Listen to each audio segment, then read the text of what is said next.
Dios Padre de misericordia, te damos gracias por este encuentro que tú propicias. Te suplicamos, Padre bueno, el don, sobre todo don, el Espíritu Santo, por la intercesión de nuestra Madre María Santísima.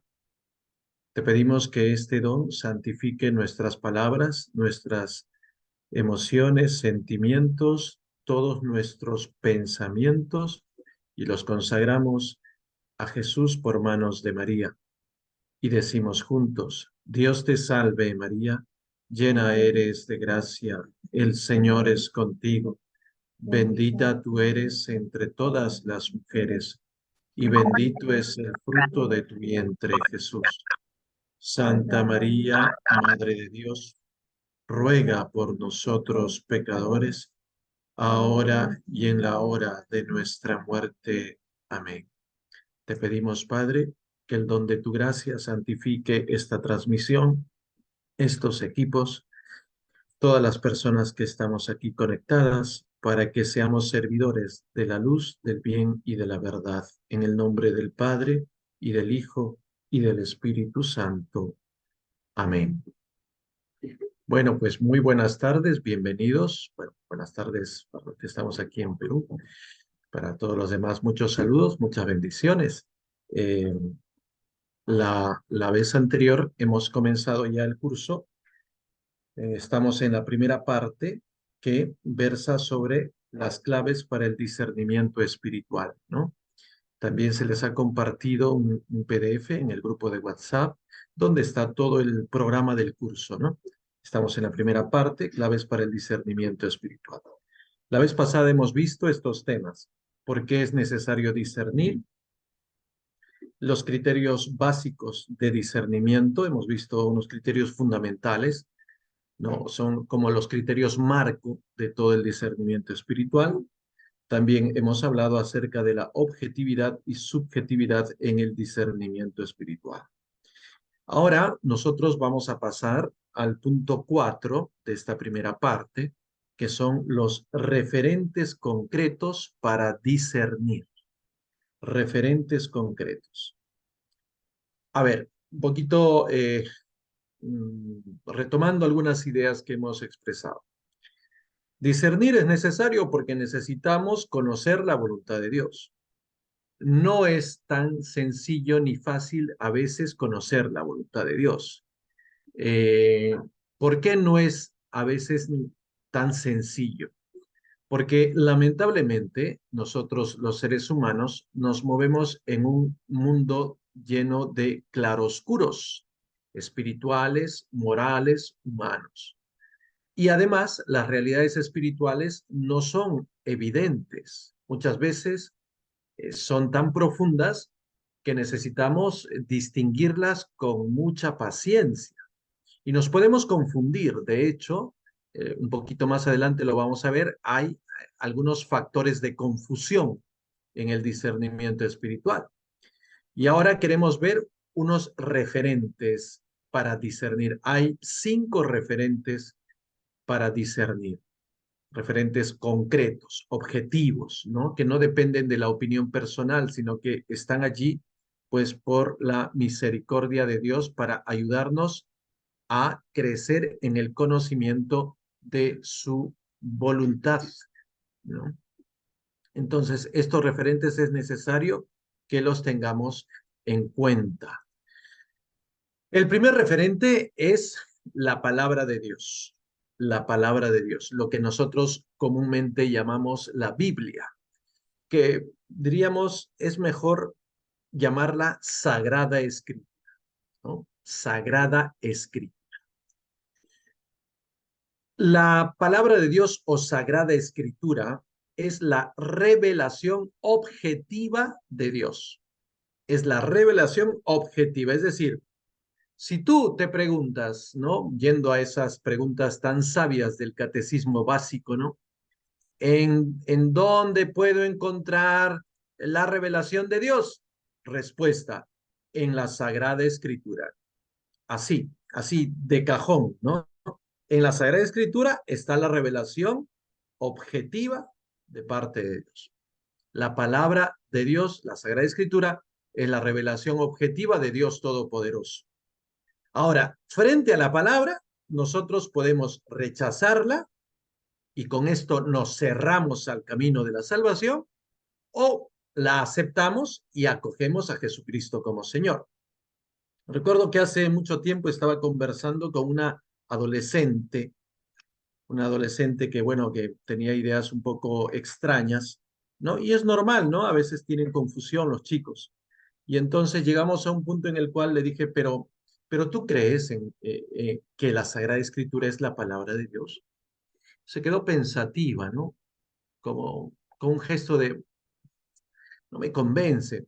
Y era una de esas chicas, pues, que ven, no sé, Discovery Channel, este, eh, esos canales así un poco como Nat Geo, una cosa así, canales de misterio, infinito, etcétera, ¿no?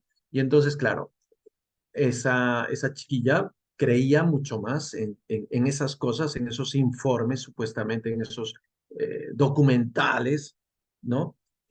Pero no creía en la Sagrada Escritura. Entonces yo le dije, pues bueno, tienes que tomar en cuenta que nosotros como cristianos y católicos, nosotros creemos que la revelación objetiva está en la Sagrada Escritura. Si tú no aceptas la Sagrada Escritura, mira, pero es que ya no tengo un punto de contacto contigo, ¿no? O sea, ¿cómo podría yo hablarte?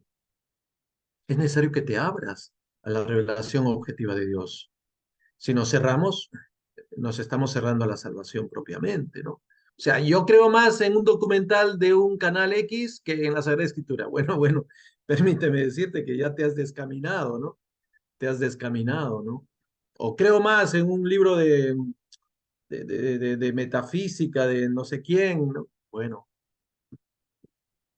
qué pena, porque ya no tenemos un punto, un referente concreto para ver qué es lo que Dios pide, ¿no? La palabra divina, escrita por unas personas determinadas, es lo que Dios ha querido comunicarnos para que conozcamos el camino de la salvación, el perdón de los pecados y la vida eterna. Algunas personas se cuestionan, ¿no? Pero sí, pero es palabra escrita por unos hombres, claro, por supuesto. Hombre era Isaías, Jeremías, hombre fue Lucas, Mateo, Marcos, Juan, fueron hombres de carne y hueso, ¿cómo no? Y entonces, ¿cómo es palabra de Dios? Es que esos hombres escribieron iluminados, movidos por el Espíritu Santo para decir lo que Dios quería que dijesen o lo que Dios quería que escribiesen, ¿no? Entonces, ahí viene el tema este de la inspiración bíblica, ¿no? Bueno, es otro tema que no nos corresponde en este momento, pero es necesario saber que nosotros sí creemos en que esta palabra es divinamente revelada, ha sido inspirada por Dios, ¿no? Ahora, con objetividad sabemos lo que Dios quiere de nosotros, su modo de actuar por nuestra salvación, cuando revisamos la Sagrada Escritura. Cualquier revelación privada, cualquier emoción interior, cualquier sentimiento, idea, inspiración personal, si viene de Dios, debe estar en consonancia con la palabra de Dios. No puede ser contraria, una inspiración presuntamente espiritual y buena, no puede ser contraria a la Sagrada Escritura. No, por ejemplo, no sé, pues estaba durmiendo y se me apareció un ángel y me dijo que, que mm, que no existe el Espíritu Santo. Bueno, a veces pasa, ¿no? Hay unas personas que a veces me consultan, Padre, ¿eso vendrá de Dios? Probablemente no venga de Dios, porque está contradiciendo lo que dice la Sagrada Escritura. La Sagrada Escritura nos muestra a Dios que es Padre, que es Hijo y que es Espíritu Santo. No podría esa revelación personal, interior, contradecir un principio de la Sagrada Escritura. Padre, es que a mí en sueños un ángel se me presentó y me dijo, no, que yo debo fundar una iglesia. Bueno, queridísimo, pero es que tú no eres Pedro y a ti no te han escogido para que fundes ninguna iglesia, ¿no? La iglesia ya está fundada y la fundó Jesús en la persona y en la fe de Pedro. O sea, por más de que haya sido un ángel, ¿sabes qué? Eso no es de Dios. Puede ser también un ángel malo, ¿no? Entonces, la palabra de Dios nos advierte que hay falsos profetas. Ojo, hay falsos profetas. Hace unos años una señora me escribió por el WhatsApp y me envió la foto de un cartelito, un papelito, ¿no? Que estaba ahí tipeado con computadora y en ese papelito había unos dibujos y unas palabritas. Traté de entenderlo y decía, Dios es madre. Miren ustedes, ¿ah? Dios es madre. Jesucristo es el iluminado, que viene porque la madre lo envía. Y todos nosotros somos hijos de la madre. Entonces debemos rezar, Madre nuestra que estás en el cielo. Todo eso estaba en un papelito y lo habían dejado debajo de las puertas de toda una zona de Lima, ¿no? Luego me enteré por otras personas de que ese es un grupo de señores muy bien presentados, supuestamente muy intelectuales, que están defendiendo esa idea. Dios es mamá, no es papá, ¿no? Entonces hay que cambiar toda la revelación. Bueno, si tú has tenido esa revelación, te debo decir que de repente o es tu imaginación, o es el enemigo, o es tu carne, pero eso no corresponde a la verdad de Dios. ¿Por qué? Porque está contradiciendo la palabra divinamente revelada. ¿Está claro hasta ahí? Entonces, a ver, vamos a ver algunos textos que nos pueden orientar un poquito más acerca de lo que ya venimos diciendo, ¿ya? Apunten los textos y luego les voy a pedir que por favor se den un tiempo para revisarlos en su Biblia, ¿sí? A veces las personas, los católicos se quejan de que en la iglesia no les damos Biblia, ¿no? O sea, no les enseñamos Biblia, pero a veces hay flojera para usar la Biblia, ¿no? Hay que superar esa flojera. A ver, Mateo 7:15. Mateo 7:15. Apunten nomás la citación, ¿no? ¿Qué pasa? Los falsos profetas se disfrazan de ovejas, pero son lobos rapaces. Es lo que Jesús nos está advirtiendo, ¿no? Ojo, los disfraces no duran para siempre. Caen pronto. Se dejan notar por sus frutos. Ahí está. Jesús nos está dando ahí un principio. Tengan cuidado porque hay falsos profetas. Se visten de oveja, pero son lobos rapaces. Su disfraz pronto se va a notar. Es más, los frutos los van a poner en evidencia. Primera de Tesalonicenses 5, del 19 al 21. Primera de Tesalonicenses 5, del 19 al 21. ¿Qué cosa dice el apóstol? No se debe sofocar el Espíritu de Dios. Ojo con esto, no se debe sofocar el Espíritu de Dios, no se debe despreciar la profecía, pero esta debe ser sometida a prueba, debe ser examinada y discernida. Aquí hay dos cosas. La primera es que el Espíritu de Dios, nos deja entrever este texto, está constantemente inspirando, ¿eh? Está constantemente inspirando. O sea, no es un espíritu dormido que hace 2000 o 5000 años actuó y ahora está haciendo una siesta. O en Pentecostés hizo una gran faena y ahora descansa. No, el Espíritu Santo está actuando siempre, siempre, siempre. Ahora, eso es primera cosa. Entonces, no hay que sofocar al Espíritu de Dios, no rechazándolo. Ahí me permito decirlo, también hay no pocos católicos que son expertos bomberos, ¿no? Que apagan todo fuego del espíritu. Son fantásticos para apagar todos los fuegos del espíritu, ¿no? Oye, pero hermano, pero hay que hacer esto. No, no, no, no. Pero hermano, pero ¿por qué no cambiamos? No, no, no, no. Siempre son los bomberos. Apagan toda iniciativa, apagan toda buena idea, apagan todo entusiasmo y les gusta vivir ahí metidos en cuatro paredes a media luz y que nadie los fastidie. Cuidado. Primera advertencia de San Pablo. No sofoquen el Espíritu de Dios. No se debe despreciar la profecía.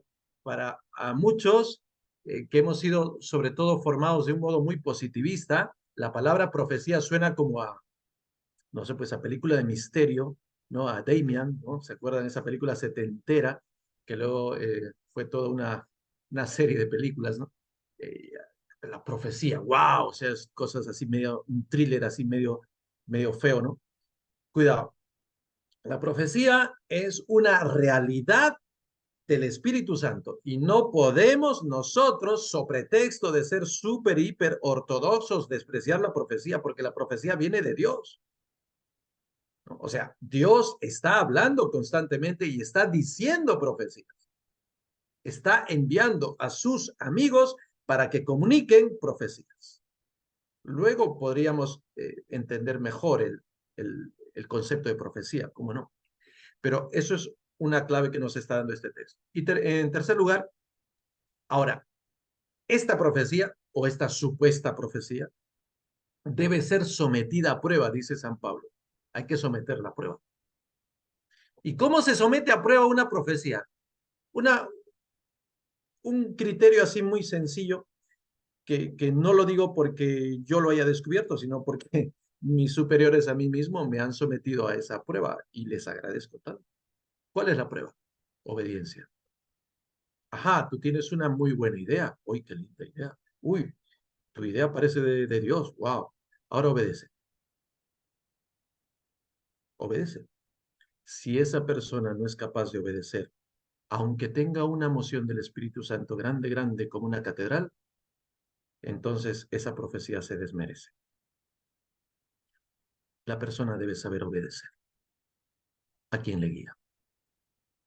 Conozco el caso, bueno, no digo nombre, conozco el caso de una persona X, una persona consagrada a Dios, que actualmente tiene un ministerio de evangelización muy grande, muy grande. Y cuando esta persona, que es consagrada a Dios, es una persona que pertenece a la vida religiosa, va donde su superior le comunica lo que Dios al parecer le está poniendo en el alma, le comunica todo, todo, todo, todo. Su superior le dice, bueno, gracias por tanta confianza, yo quiero ahora contar con tu obediencia. ¿Qué hago? Le dice. Bueno, quédate en silencio. Se quedó, pero quédate en silencio. Esta persona estuvo 8 años en silencio. 8. No estoy diciendo 8 horas ni 8 días. 8 años en silencio. Cuando el superior vio que esta persona había obedecido y había guardado un silencio absoluto, se convenció de que esto venía de Dios porque seguía sintiendo. Y le dijo, has obedecido. El fuego sigue. Y tienes buen ánimo. Esto es de Dios. Procede. ¿No? O sea, esa es la manera de poner a prueba una presunta profecía, la obediencia. La obediencia. A ver, aprende a obedecer si eres una persona que supuestamente busca lo de Dios. Primera de Corintios 14:20. Primera de Corintios 14:20. ¿Qué pasa en este texto? Para discernir las cosas de Dios debemos usar de la razón humana como hombres maduros, no como niños en mentalidad, dice el apóstol. Interesante. Debemos usar de la razón humana no como hombres maduros, no, perdón, como hombres maduros, no como niños en mentalidad.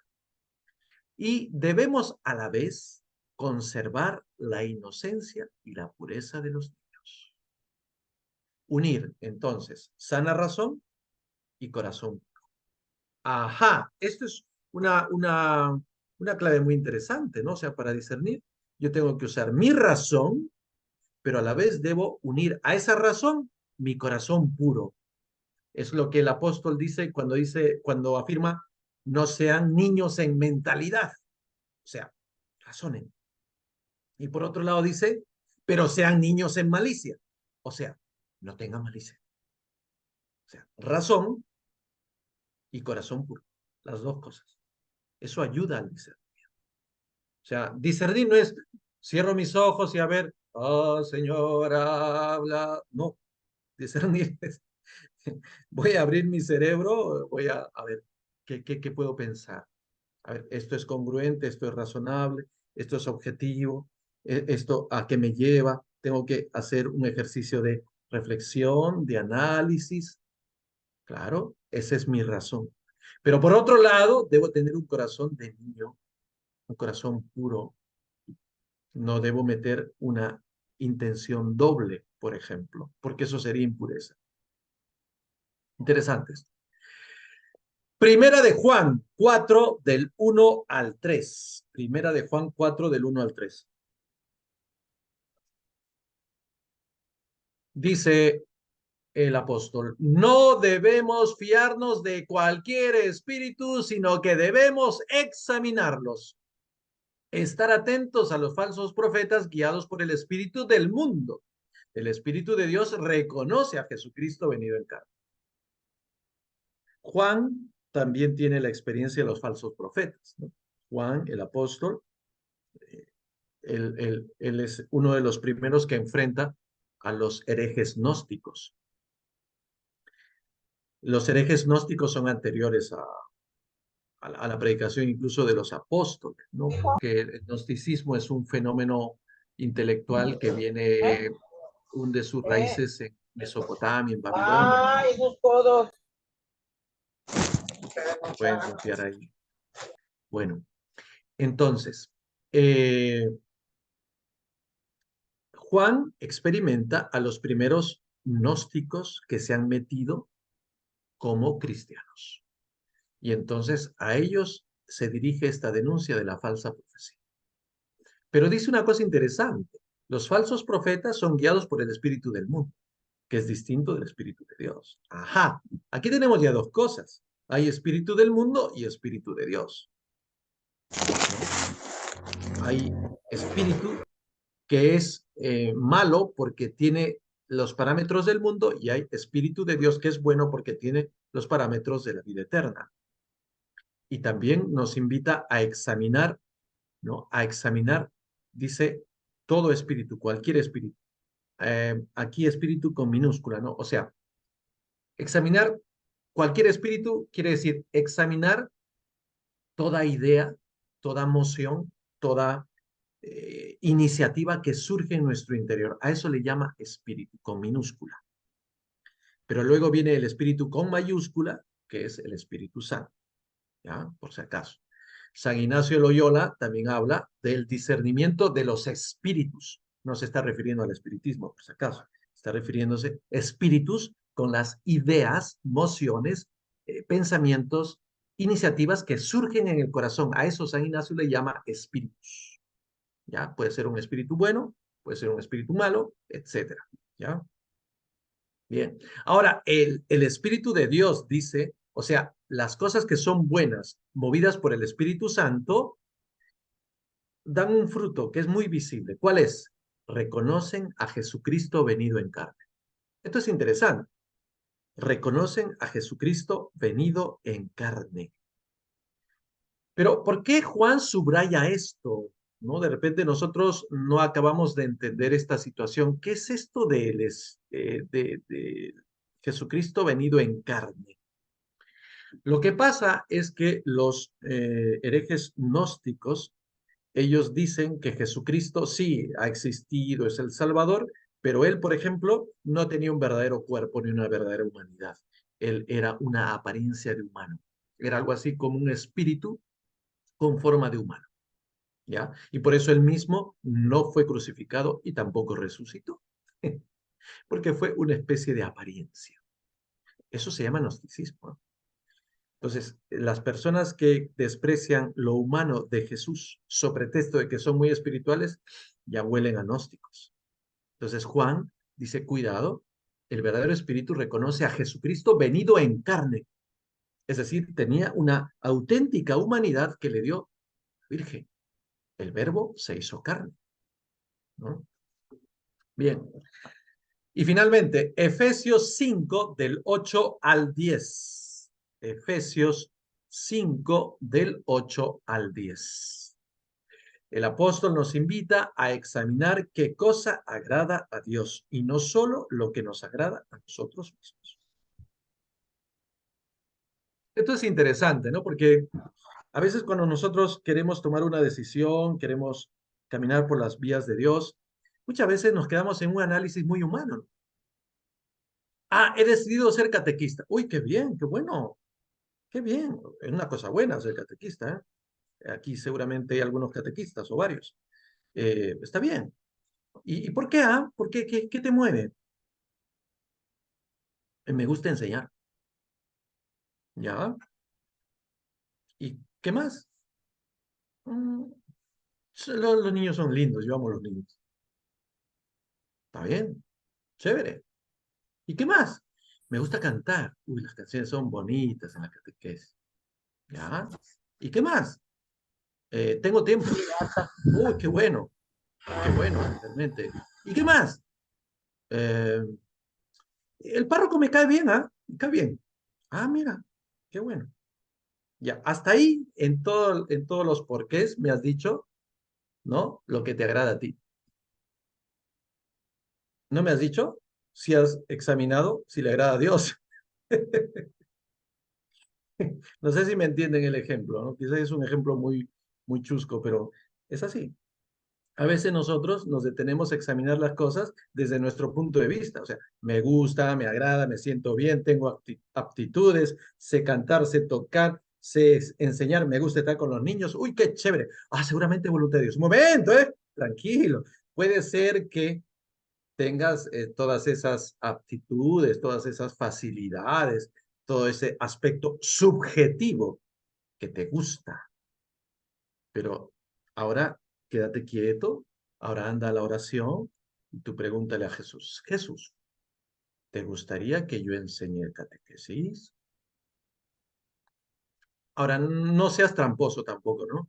Ya, déjale a Jesús tiempo, bueno, y cállate la boca también, porque Jesús habla en el silencio. Hay gente que dice, ay, Jesús, dime qué quieres, pero nunca le deja en silencio a Jesús para que hable, ¿no?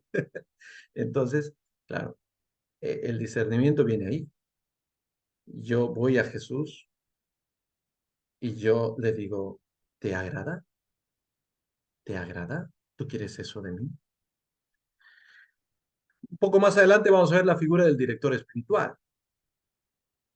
Y yo pienso que eso es una gran seguridad. O sea, una persona que tiene un director o un asesor espiritual, pues va a equivocarse muchísimo menos. Claro que evidentemente el director espiritual no es tu fans que te va a decir todo lo que te gusta, sino que va a ser alguien que muchas veces te va a sacar, como decimos aquí, el ancho, ¿no? Es decir, te va a exigir y, claro, porque los caminos de Dios no son una cosa barata, ¿no? Entonces, claro, es necesario examinar si tal cosa agrada a Dios o es que solo nos agrada a nosotros mismos, ¿no? Ahora, puede ser una cosa tan buena como el ejemplo que puse de ser catequista. Pueden ser otras cosas también, ¿no? No sé, me quiero casar. Muy bien. ¿Por qué? Ah? Porque estoy enamorado. Ah, muy bien. Qué bueno. ¿Y por qué más? Porque ya separamos la iglesia. Ah, muy bien.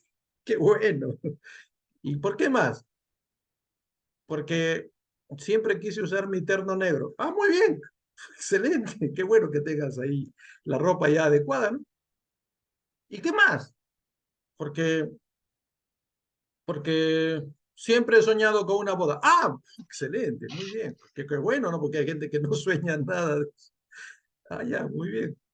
¿Y qué más? Bueno, porque algún día cuando sea viejo necesitaré a alguien que me dé un vaso de agua, ¿no? Muy bien. Ah, previsión, perfecto. Muy bien. Ya, ahora te falta lo principal. ¿Querrá Dios de ti eso?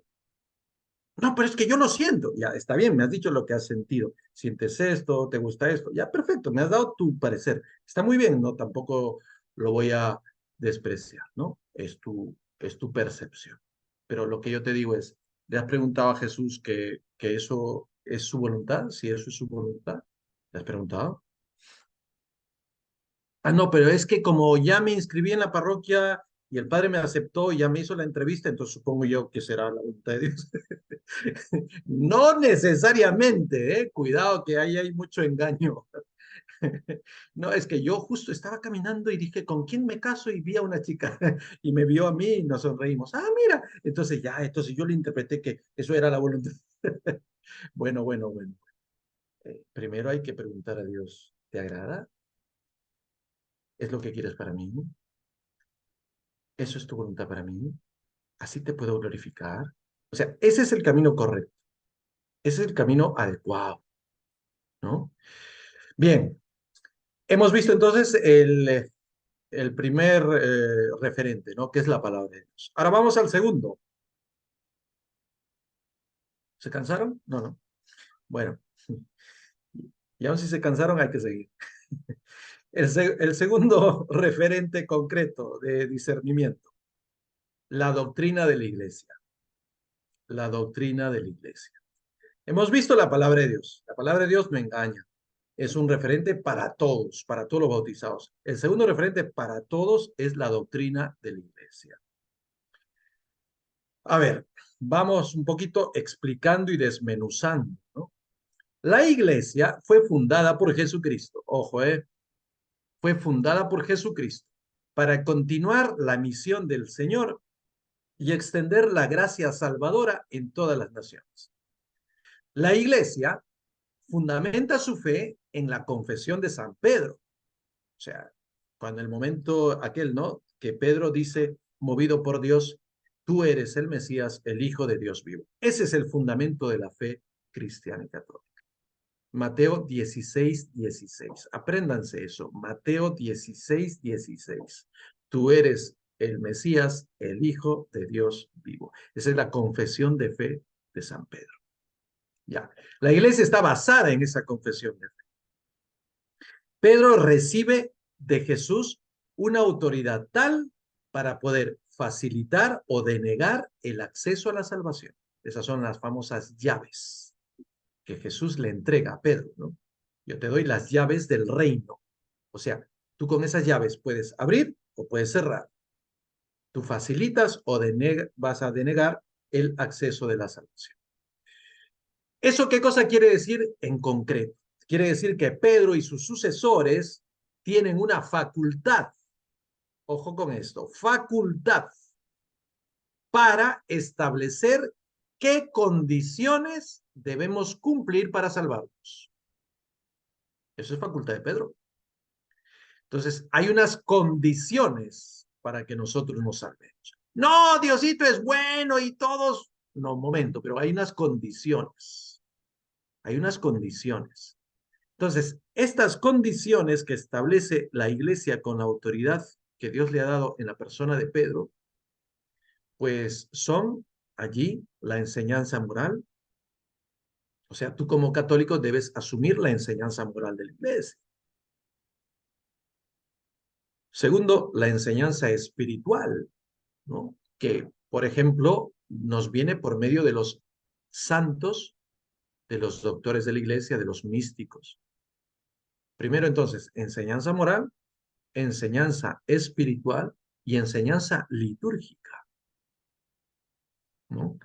Que establece la iglesia con toda autoridad. O sea, la misa se celebra de este modo. No, pero es que a mí me gusta de otro modo. Bueno, está bien, qué bonito tu gusto, pero es que la iglesia ha establecido que la misa se celebra así, así y así. Hay un esquema litúrgico y una manera de participar.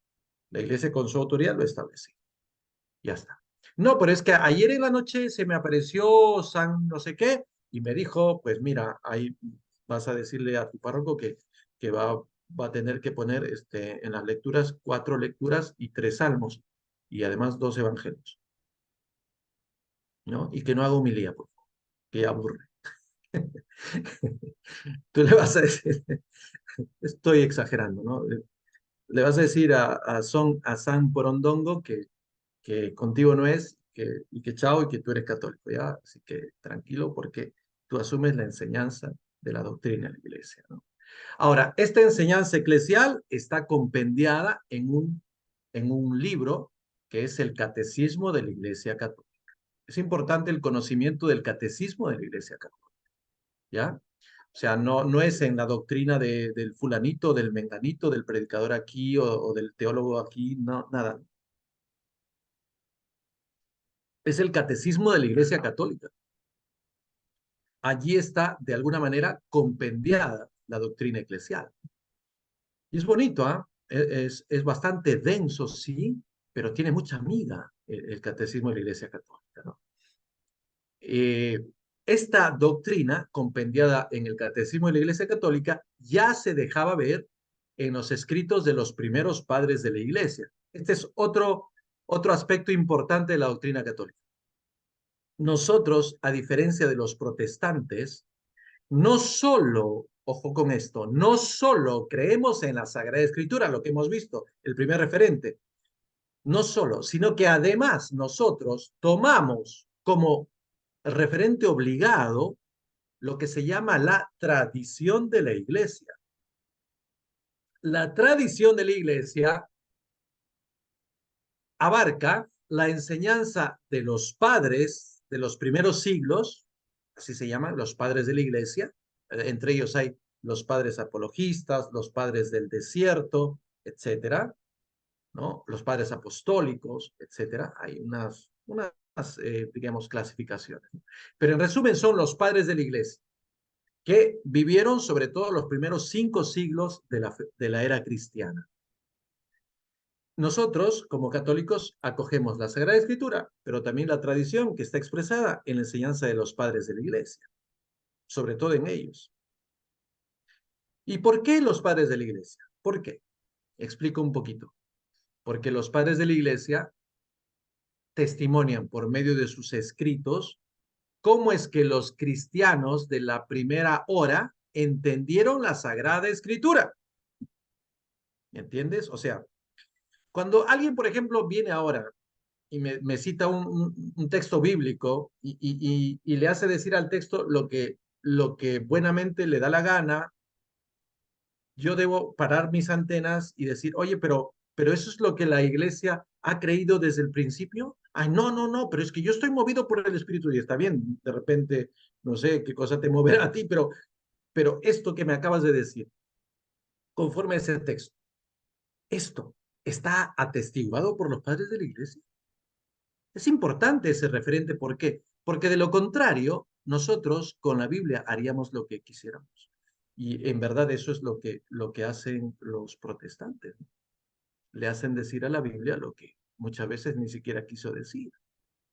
Y hacen unas aplicaciones que son absolutamente gratuitas e injustas, ¿no? Entonces, ¿cuál es el candado, el seguro para una recta interpretación de la Sagrada Escritura? La enseñanza de la tradición, sobre todo los padres de la iglesia. Aquí quiero hacer una recomendación. Yo sé que aquí hay gente que es muy estudiosa y tiene mucho hambre de aprender. A todas las personas que quieren aprender y que quieren avanzar en el camino del conocimiento de la verdadera fe, les recomiendo leer los siguientes textos. Les recomiendo, ¿eh? A los que están durmiendo, no se preocupen, sigan nomás tranquilos. El primer texto que les recomiendo es, y todos estos estoy absolutamente seguro que están en internet, o sea, ustedes que son expertos googleando ya los encuentran. El primero es la Didache, como suena, Didache, con J, o también le dicen Didaqué, con K, Didaqué. Bueno, la Didache es un primitivo catecismo de la Iglesia Católica, un primitivo catecismo, pequeñito, son unas cuantas hojitas, pero es interesante porque allí se ve qué cosa es lo que tenían que aprender los que se bautizaban en los primeros siglos. Es muy interesante ver. Y ahí van a ver ustedes que hay cosas que no están específicamente en la Sagrada Escritura, pero que los cristianos asumieron como verdaderas y válidas. Ahí empieza la tradición, pues, la Didache. Segundo, otro texto que les recomiendo. Bueno, este es un libro un poquito ya más grueso, ¿no? Es un poquito más voluminoso, pero también existe en Internet. Se llama La demostración de la fe apostólica. La demostración de la fe apostólica. La demostración de la fe apostólica. Y el tercero es un libro que traducido sería Contra los herejes. Contra los herejes. o adversus hereses, ¿no? En latín. Tanto la tradición, tanto la demostración de la fe apostólica como el adversus hereses o contra los herejes son de San Ireneo de Lyon. El autor es San Ireneo de Lyon. Ireneo de Lyon, que es uno de los más grandes padres de la Iglesia, ¿no? Es prácticamente el forjador de la teología católica, es San Ireneo. Ya. Luego, otro texto que les recomiendo leer. Bueno, no digo para la próxima clase todo esto, pero por lo menos por ahí vayan agenciándoselos, ¿no? Para sus lecturas espirituales y teológicas. El otro texto que recomiendo es las apologías. Apologías. Apologías. De San Justino. San Justino. Es fabuloso este texto de las apologías. Yo siempre he disfrutado leyéndolo. Y también les recomiendo las cartas, así, cartas, de San Ignacio de Antioquía.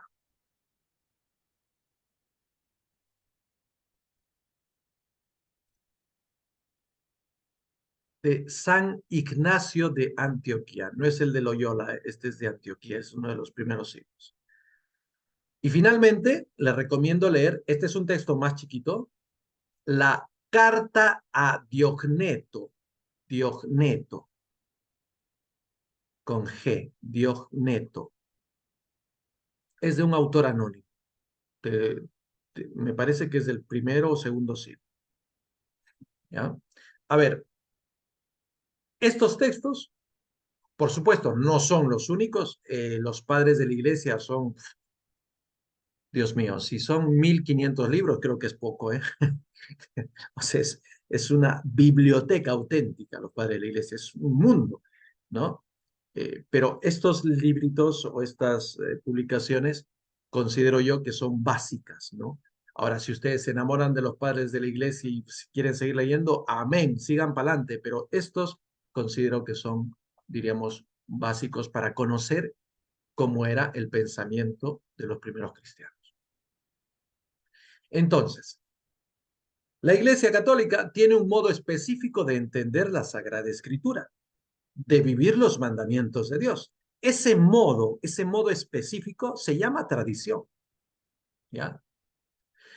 Es esta tradición la que atestiguan los padres de la Iglesia. Sobre todo esto está fundada la doctrina de la Iglesia. Entonces, la palabra de Dios no basta sola ella para caminar hacia la salvación. Hay que conocer la doctrina de la Iglesia y manejarnos en ella, ¿ya? Listo. Tercer referente concreto. Tercer referente concreto para discernir. La propia vocación. La propia vocación.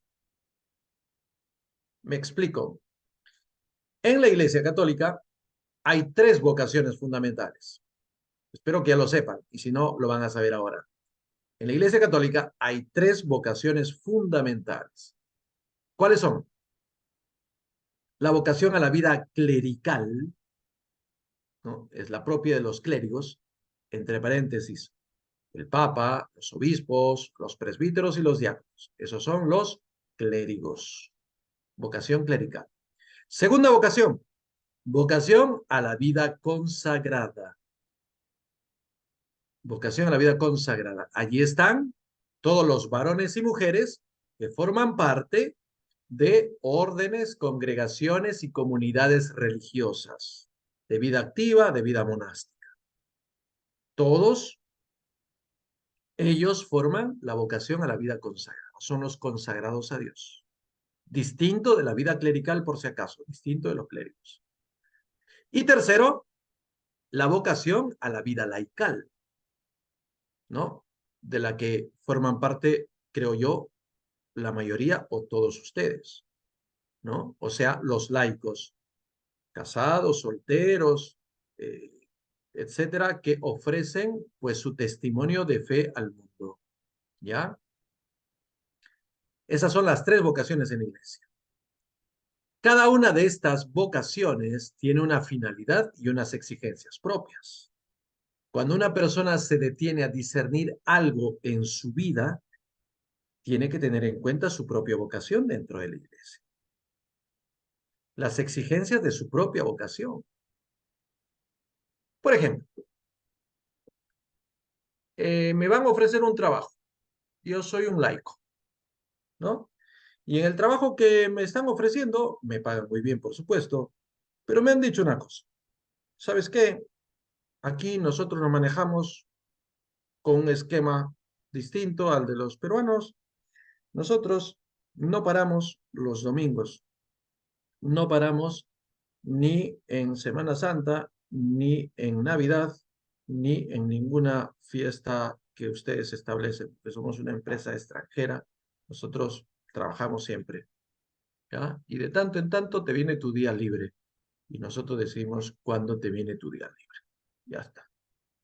Entonces yo soy un laico, yo soy un bautizado católico, y hasta soy comprometido con la iglesia.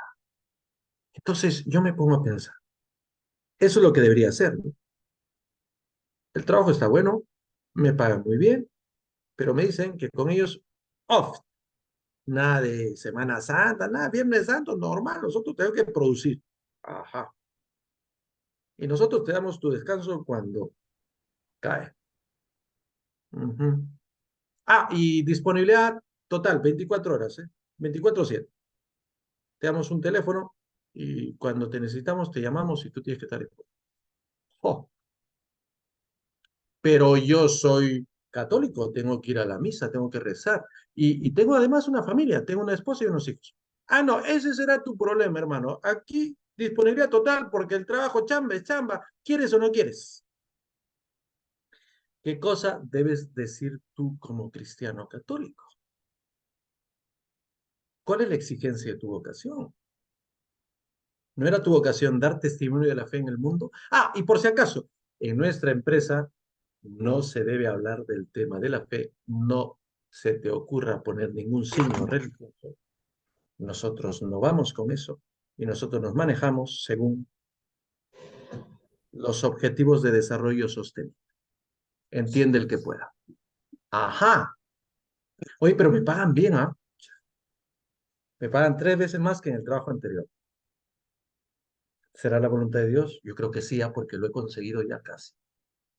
Y además voy a ganar bien, y con eso vamos a tener un mejor nivel de vida en mi familia, vamos a poder darnos unos gustos. Pero claro, esta persona no se pone a pensar, ¿y cuándo te vas a dar los gustos si ni siquiera te dan un día libre?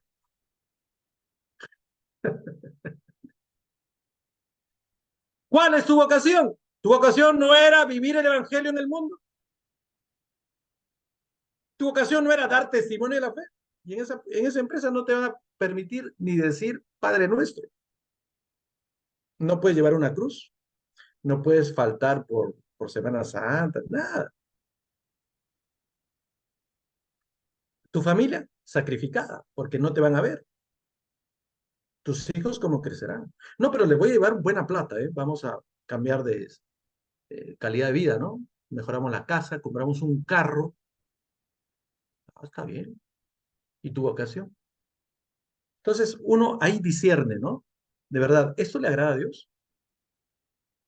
Entonces, no sé, estoy poniendo ejemplos así de repente un poco jalados de los pelos, ¿no? Pero es que eso está pasando, ¿no? Entonces, mi vocación específica me brinda unos márgenes de discernimiento, ¿no? Las inspiraciones que vienen de Dios deben favorecer mi propia vocación, santificarla, hacer que produzca mejores frutos. Las inspiraciones divinas no pueden contradecir mi propia vocación específica. Ojo con eso. ¿Eh? Bien, cuarto referente. Cuarto referente. ¡Ánimo! No se me distraigan. A ver, cuarto referente. Los compromisos asumidos. Ese es un cuarto referente muy interesante. Los compromisos asumidos. ¿A qué nos referimos con esto? Muchas veces asumimos dentro de nuestra propia vocación en la iglesia algunos compromisos, encargos, misiones. que implican responsabilidades concretas. Por ejemplo, otra vez, ¿no? Vamos, ya que aquí la mayoría son laicos, ¿no? Yo soy un fiel católico, soy un laico. Me he comprometido, hoy me estoy metiendo con los catequistas, ¿no? Me he comprometido a ser catequista. Ser catequista implica, ¿qué cosa? Unas responsabilidades. Primero, debo preparar clases, porque no voy a improvisar, ¿no? Segundo, participar en reuniones, porque hay reuniones de catequistas, reuniones con el sacerdote, con el obispo, hay jornadas, retiros. Tercero, tengo que dar los temas, no es que voy a ausentarme de la nada, ¿no? Tengo que dar los temas de catequesis, tengo que implicarme en el propio ritmo de la catequesis, que tiene sus actividades propias, etcétera. Ahora, si como catequista que soy me invitan a un retiro espiritual de catequistas, ¿acaso voy a dudar de que esa es la voluntad de Dios que yo asista? ¿Cómo podría dudar yo de eso si me he comprometido? Oye, hermano, tienes que ir pues porque eres catequista. Ay, no, no sé, estoy rezando al Espíritu Santo para que me ilumine si es voluntad de Dios que vaya o no al retiro de catequista. ¿Eres catequista? Sí. ¿Y entonces? ¿Por qué le das trabajo al Espíritu Santo por gusto? Se supone que tienes que ir porque eres catequista. Hace un tiempo conocí a un evangelizador. Este evangelizador pertenecía a un gremio de evangelizadores. Entonces, eh, a mí me invitaron a dar un tema en un retiro para ese gremio de evangelizadores. Y él sabía que yo iba a ir. Y un día o dos antes del retiro me escribe por el WhatsApp, ¿no? Y me dice, padre, este, estoy en oración porque estoy discerniendo si es voluntad de Dios que yo vaya o no al retiro. Casi me río. ¿Cómo es esto? Pero tú perteneces al gremio de evangelismo. Sí. ¿Y entonces, ¿qué dudas? O sea, si tú te has comprometido a una realidad eclesial, todo lo que implica esa realidad eclesial es voluntad de Dios.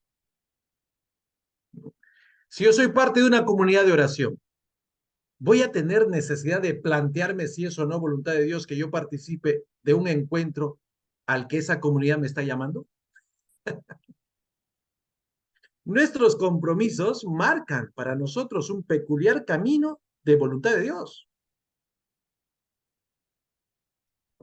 Me muestran lo que Dios me está pidiendo en concreto. A ti en concreto te pide qué cosa? Que asumas todo lo que implica ese servicio. O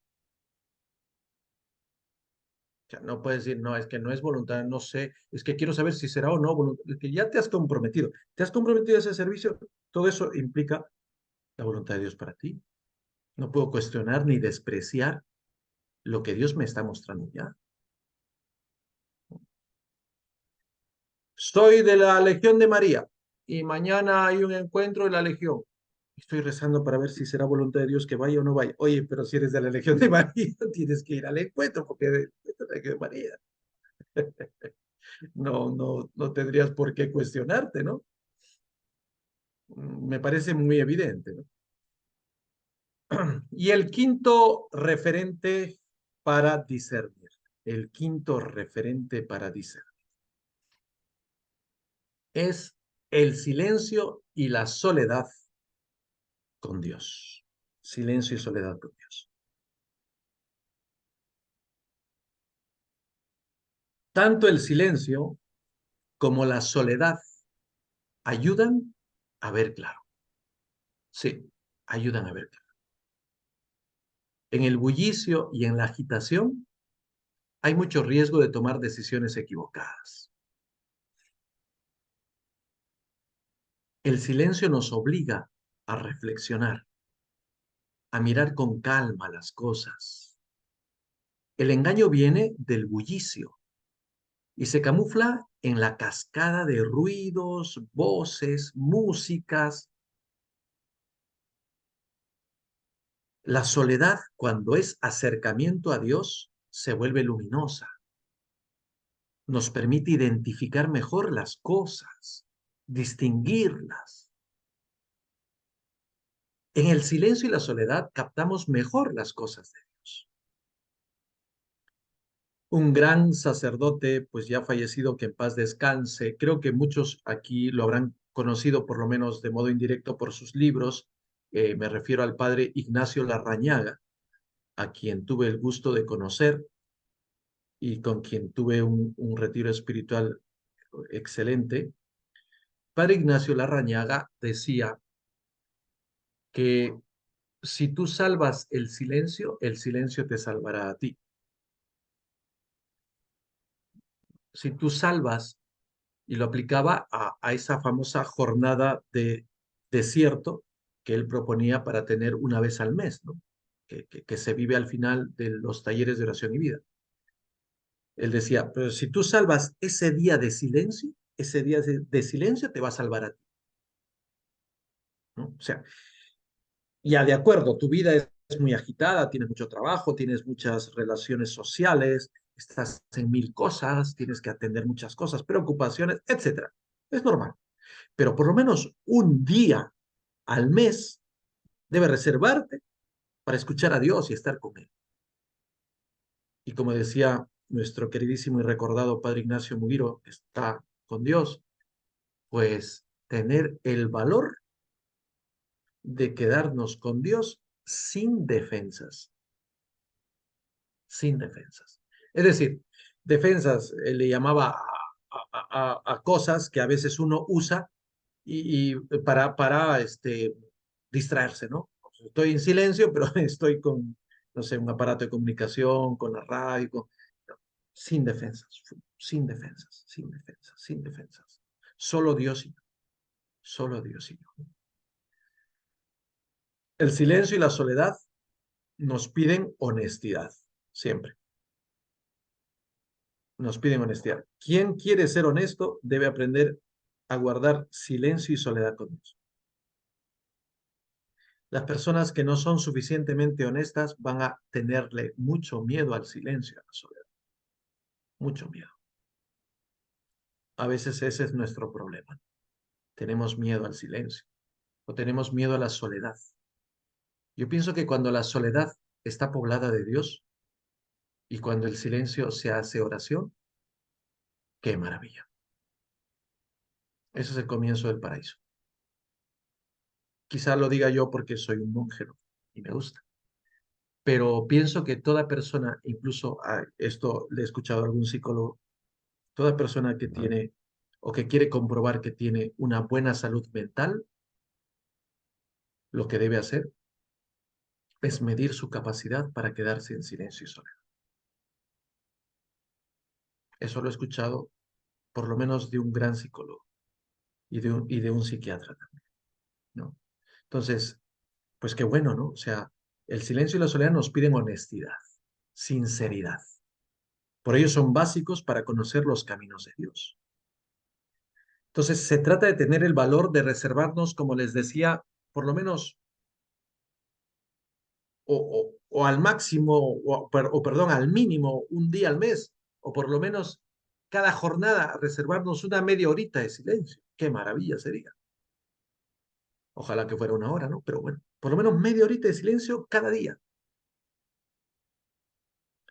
Si tú quieres y puedes con el Santísimo Sacramento, si quieres leyendo y meditando la Sagrada Escritura, no sé, buscarte un tiempo de silencio y un lugar en tu casa en el que nadie te fastidie durante esa media hora o durante esa hora, ¿no?